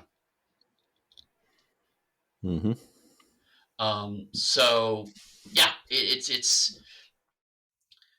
Well, let me finish real quick. Sushi has her younger son, Tommen, and she sits with him on the throne and tells a story about how a young lion doesn't have to fear the other beasts, like the wolf and the stag. The wolf being the symbol for lion is the symbol for House Lannister. The wolf is the symbol for House Stark, and stag is the symbol for House Targaryen. So not a subtle allegory. And so she gets ready a lethal dose of nightshade for her and her son. And then just at that moment, someone breaks in and says, don't, everything's fine. Because the new allies with House Tyrell, which they've been working on up to this point, actually show up to join the battle. And so they managed to actually decimate Stannis' army. And so the survivors flee to the remaining ships. Stannis is actually dragged from the battle. And telling his men to stand to fight, but they're all retreating, and Tyrion collapses as a result. And so that's Tywin that comes in and says, we're victorious. Yeah, that's it. This is a typical episode in the sense that it is all about the Lannisters. We don't see any, we see Sansa, but otherwise we don't see the Starks at all in this episode. Well, Sansa's effectively Lannister right now. And yeah. I did distract you to point out, like, the Hound, who was afraid and ran off, does come to Sansa and offer to take her out of here with him. So even though he is fleeing, he offers to come and take her because he knows that she's a captive here. Right. And that's, again, like, the show is frustrating for me to kind of talk about because oftentimes the things that I'm mad about are also the things that I like about it. So, like, yes, everyone is an asshole and has their own agenda, but also quite often characters that we think are irredeemable have some kind of soft side.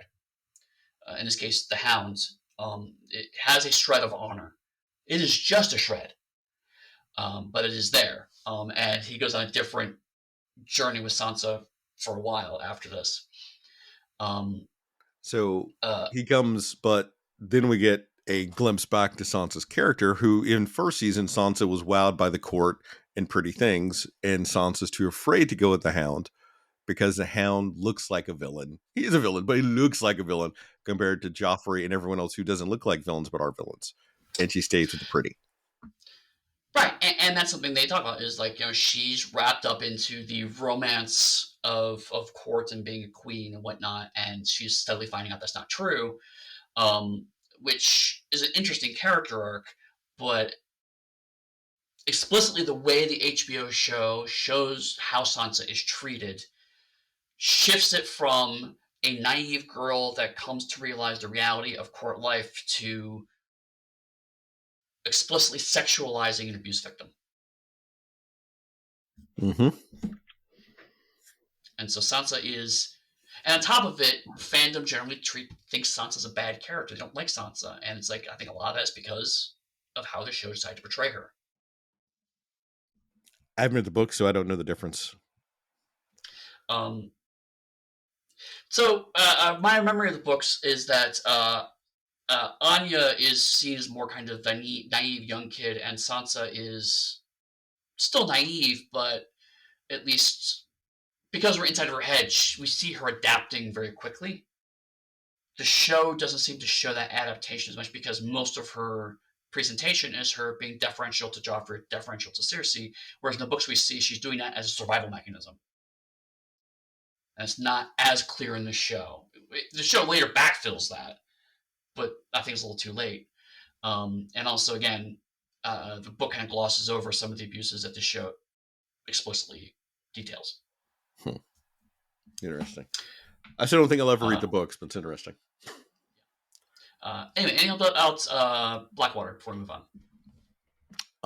It's where Bronn gets knighted. That this is the act, so he becomes Sir Bronn of Blackwater. Yeah. That's all I got. True. I'm ending on a Bronn comment. I'm good going. Yeah, that's good. They're good. Okay, Raids of Castamere.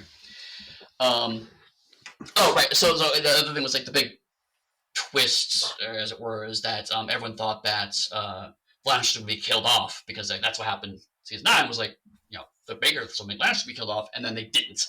That was a big twist. Like, oh shit, they actually got saved. Not as big of a twist as the first season, and it felt a little forced the way they structured it to be like, no, you secretly won the battle. Now we'll get to the next huge one. Anyway, so Raids of Castamere. Let's just kind of get this over with. In the east, Dany and her commanders plan to attack a city. They want to use a back gate so they can infiltrate while the rest of the army invades. Her advisor is skeptical of the plan. They think that this guy's going to betray them. So she asks Grey Worm, who's one of the other members of the Horse Tribe, if he trusts him. He says he does. So she starts flirting with him as captains depart. Almost goes along. They sneak into the fight their way out, and they fight some slave soldiers, which is a whole other disgusting thing. There are more soldiers than they expected, so they barely manage to get out. And then Dany paces her tents, asking how long does it take to sack a city. And they say, hey, we got it. We've got the city. It's great. But Dario is disappearing and whatever, and I don't care about the subplot. So Grey Worm is the leader of the Unsullied, who is another group of people of color that somehow Daenerys gets command / control of, who are all, I think they're all eunuchs because they wanted to to do that. And so essentially she has the Unsullied, who is this great unified eunuch fighting force, and the Horse Lords, or the Rohirrim, if you want a Tolkien equivalent, amongst other people of color to keep her white savior narrative going. And Grey Worm is the closest thing we have to a person of color protagonist for the show, but he's also basically an unfeeling, almost like robot that they have in the show. Yeah. To totally dehumanize black person, but we put one on the screen as cast who has to do whatever Dany says and worships Dany. Yep. And then they go in to fight through the people who send, I think you said they're enslaved people out. And all, if I remember right, all the enslaved people are also black and people of color who they kill. Still like subplot.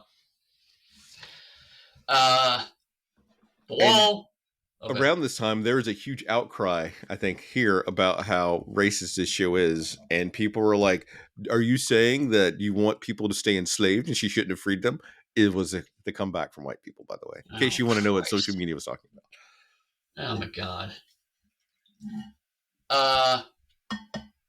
Anyway, so quickly, Sam and his now wife, Gilly, they are escaping from the White Walkers, which are these snow zombies that have managed to overrun the wall.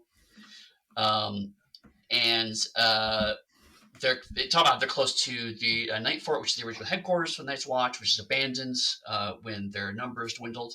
And so he wants to get there because he knows about the history of this place, and she's surprised that he knows so much history from reading books because she's an ignorant local. Don't you get it? Because she's an ignorant local. Isn't that funny?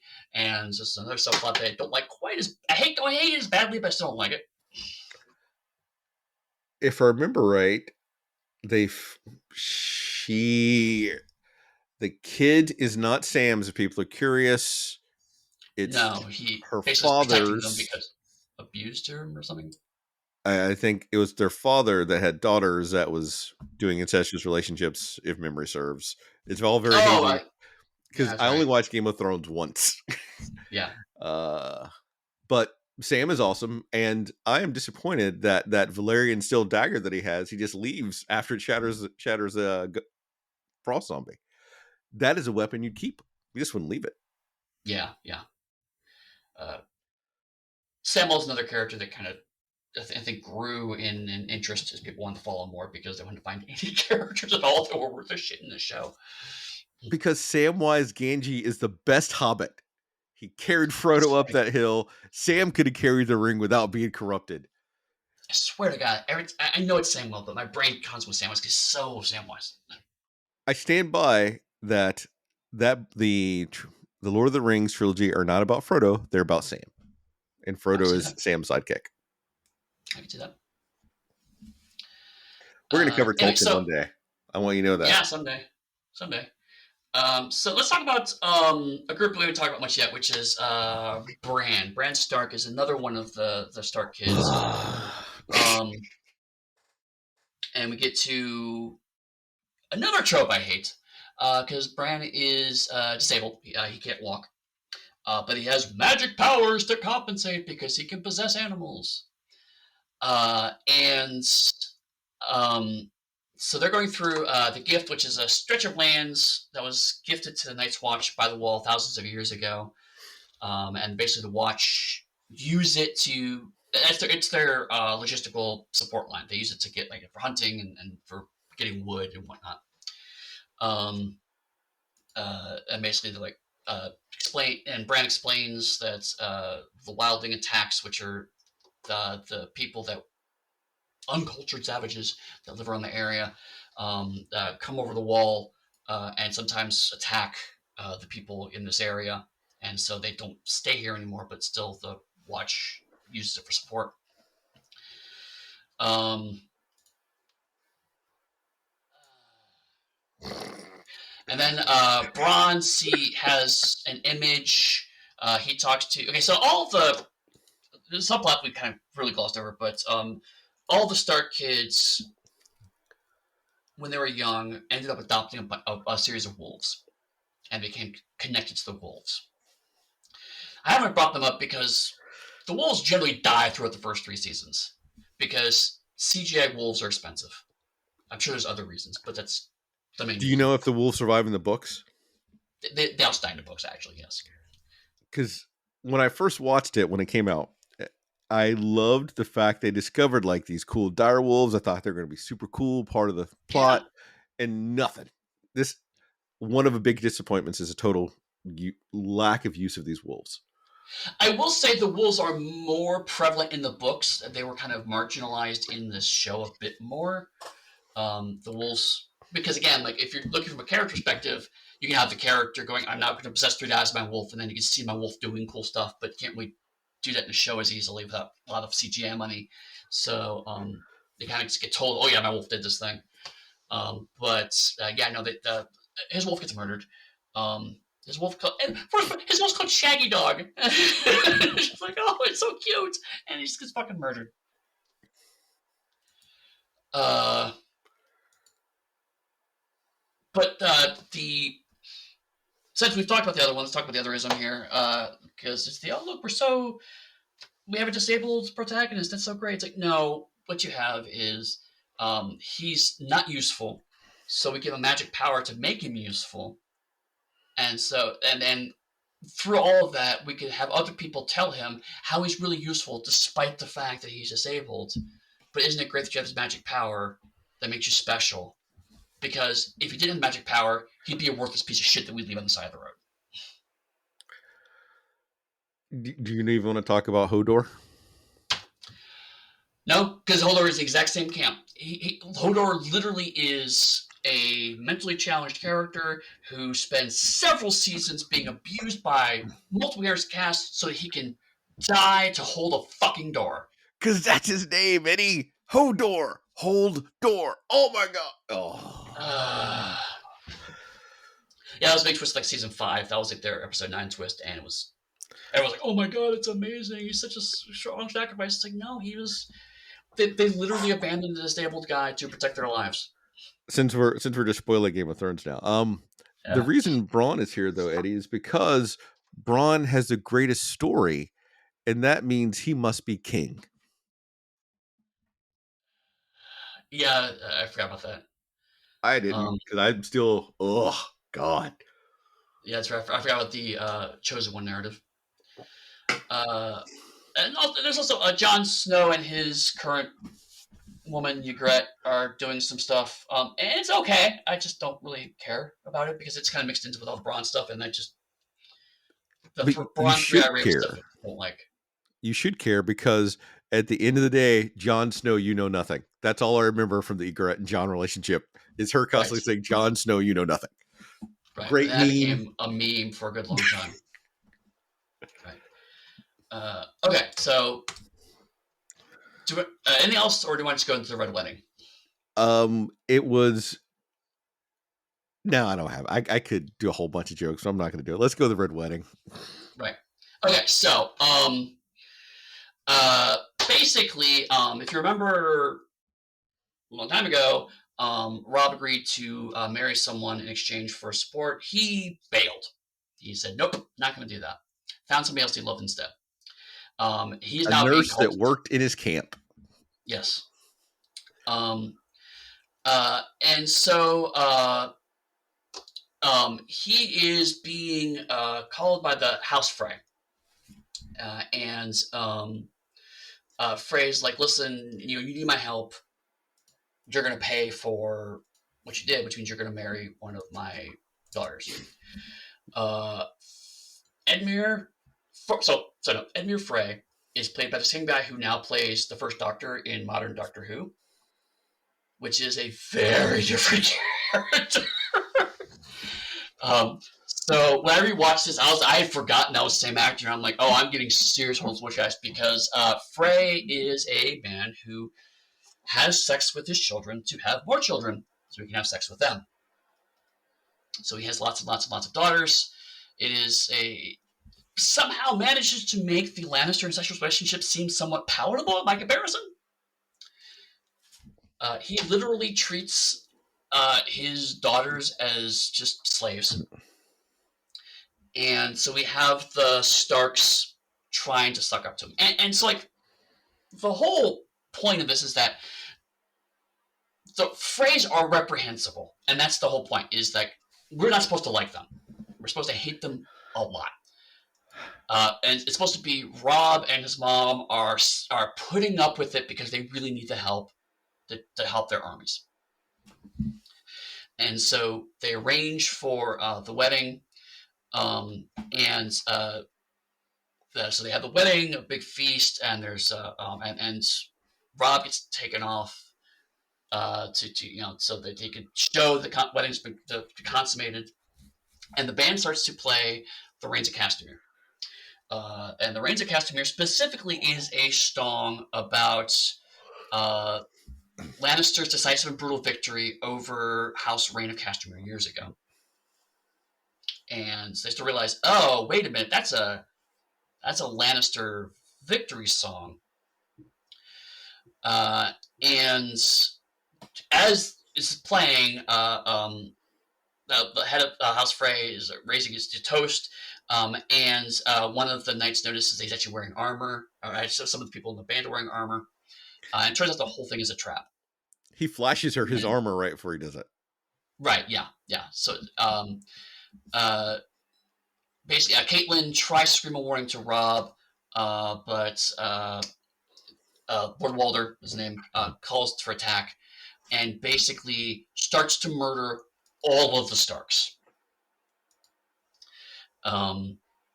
Because he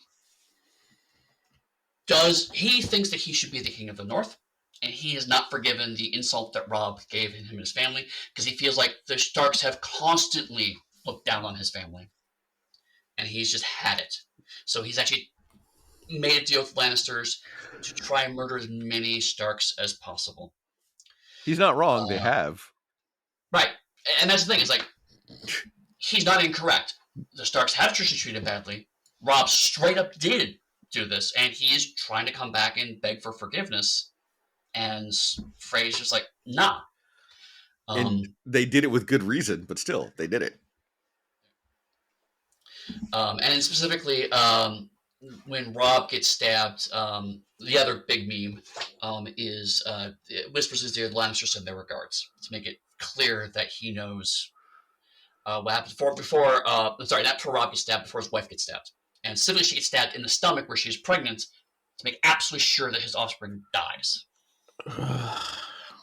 um, uh, Caitlyn's like, has Walter's wife by the throat, and is like, I will murder her. And he's like, I don't care, I'll get another. And so she gets killed, but before Caitlyn dies, she makes sure to kill Walter's wife too. And just everyone, a lot of the Stark main cast are dead at the end of this. And this was the actual big shock of this season. And as you can tell, like, this is most of the memes you know about Game of Thrones come from this episode.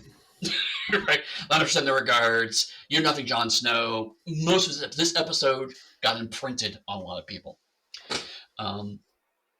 What I like about the episode in this regard is that at the time it was a shock, but if you take a half second to think about it, it is inevitable, right?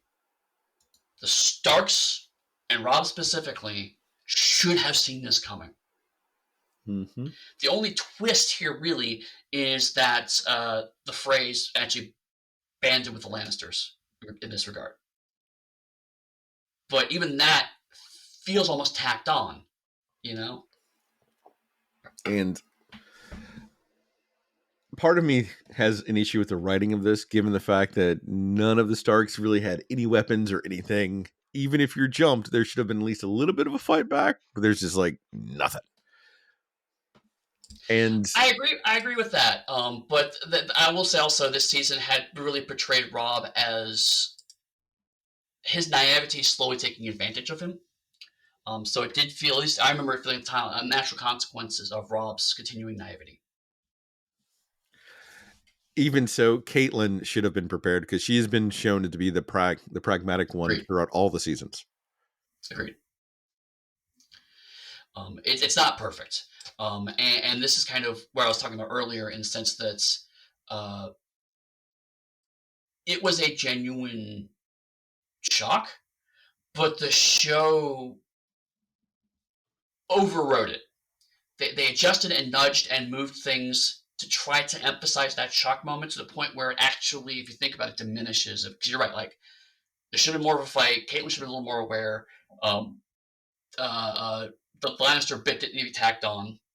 It's like, you could have just had him go, I'm luring you into this wedding so I can kill you, and had that would have been enough. But they felt like they had to keep topping each twist, and this is the part where it starts to get a little out of control. Spoiler, the next big one is there's an actual dragon, and that's just a big wet fart of a twist. Although I think in season 4 they introduced another character that I really like, who's played, I think, by Pedro Pascal. Who is I didn't know Pedro Pascal was in this one. I think so. I only watched it once, but I think he shows up in 4th season. He's is like the bisexual nobleman from like another country. They also bring in Ira Verma. That's not how you pronounce her name, but she was in Torchwood. She showed up in the Doctor Who episode. She's in everything, and she's exceptional. And they bring her in, I think, as a sister. So they're good characters that start showing up later, but the writing and the plotting go sideways and straight down. Yeah. And a lot of people talk about, the last season was so terrible. It's like, I honestly feel like there's... So, I mean, in retrospect, the whole show is uneven and has problems. But certainly, there was a decline around this point in time. And frankly, I kind of stopped watching around season 4, maybe 5. I was masochistic enough and there's enough of a break that I thought maybe it'll get better. And I liked Tyrion because I too had my own shirt that says I drink and I know things. I think I'd have a flash that says I drink and I know things. Right. Because That I drink someone asked him, and I know things. right, for context, at one point he's asked, "What do you do? Sharon, what are you good for?" And that's his response: "Is I drink and I know things." I yeah, I mean, it's. I felt like we had to talk about Game of Thrones. Uh, it's such a big thing that I don't think I'm gonna no matter which whether it's stuck with season 1 or whatever. I think it would have no matter what would have been an adequate approach to it because it's such a huge thing.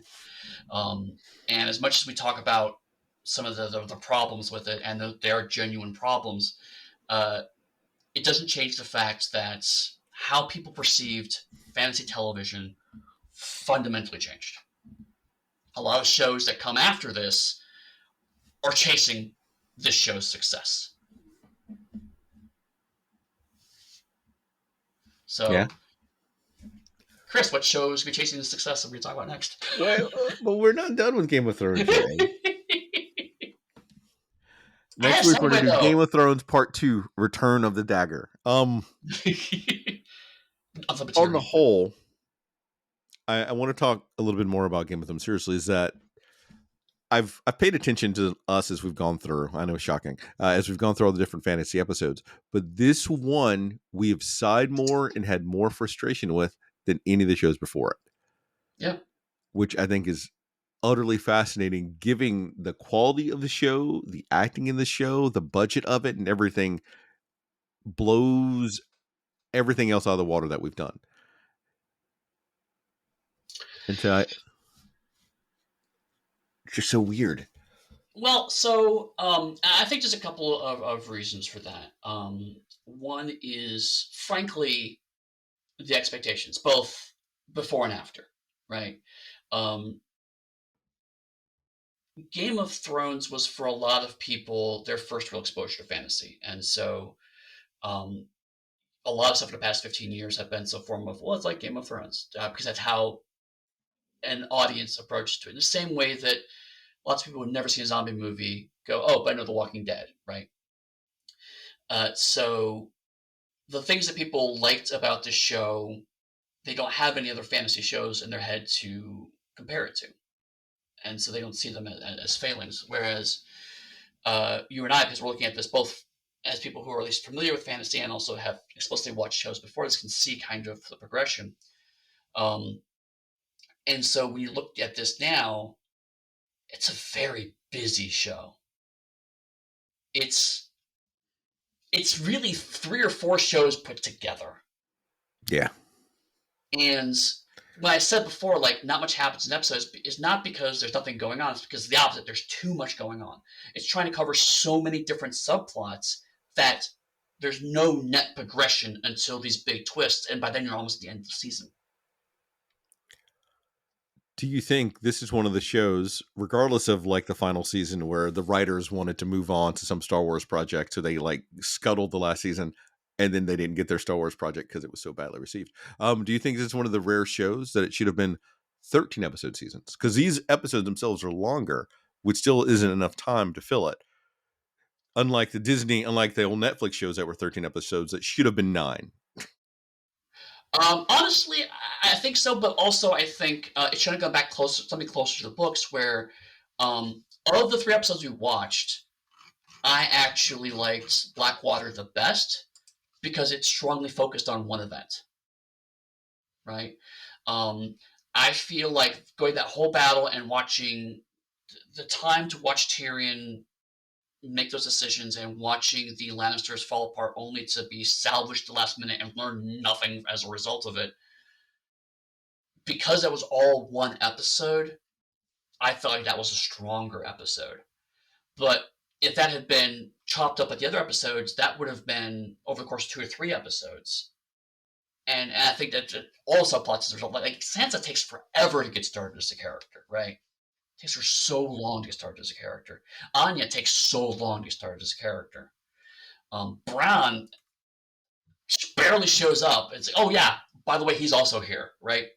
Um, so yes, more episodes I think would help, but more specifically, it'd be like, okay, this episode we're gonna focus on maybe even just two stories, but still we're gonna focus on Stark kids, then the Lannisters, then the Starks, then the Lannisters, like swap back and forth between episodes or something. Kind of So how the that book way, did. yeah, exactly. So that way it's let's spend some time with Anya as a character for an episode. Spend time with Rob as a character for an episode. And then when those storylines interweave, then maybe we can cut between them because there's more connectivity between them. But when you're doing the Red Wedding juxtaposed with, oh, by the way, this city got sieged in the East, you know, it just feels like you're watching so many different shows. It's like, oh yeah, and also this thing's going on, I guess. And so I think for the casual audiences, what happened was they just found the storyline they loved and latched on to that, much like a soap opera. It's like, this is the storyline I care about. I don't really care about the other ones. Whereas, but for a fantasy aficionado, it's like I care about this world because you tend to care about the setting as much as the characters if it's a good fantasy. And it's harder to do both with this because there's just so much going on. Interesting. So I can see that. And as someone that likes the world building a lot, I get that piece of it. I was just curious. Right? Um, But yeah, it is interesting that I did not start this show thinking this, but I would go back and watch the Conan show again. After we said we'd never watch it again, I would rather watch Conan than this. I would go back and watch Beastmaster over this. And I didn't like Beastmaster. I like Wow. Conan better than I like Beastmaster. Wow. I don't know if I'd go that far. I mean, it does have a sorceress. I give you that. Yeah. And I like seeing naked people. So I'm that is how much it would go that I'd rather go watch Beastmaster than watch this show and how it treats people and everything else associated with it. Next time we're gonna leave this grim, dark, overly sexualized show and go for something more wholesome that people can get into, that you can sit down with and watch with your 18-year-old kids. We're gonna talk about The Witcher. Season Not 1, sexualized episode at all. 1, The End's Beginning. Season 1, episode 3, Betrayer's Moon. And season 1, episode 5, Bottled Appetites. We stuck strictly to the first season. Because there's a whole other discussion we could have about additional seasons of The Witcher that could be a conversation of itself. But Yeah. we also get to talk about Henry Cavill, and I'll probably make some Superman jokes. Oh, Henry Cavill. Yes. So we will see you next week, where you will see, thankfully, the return of shirtless Henry Cavill. Whew.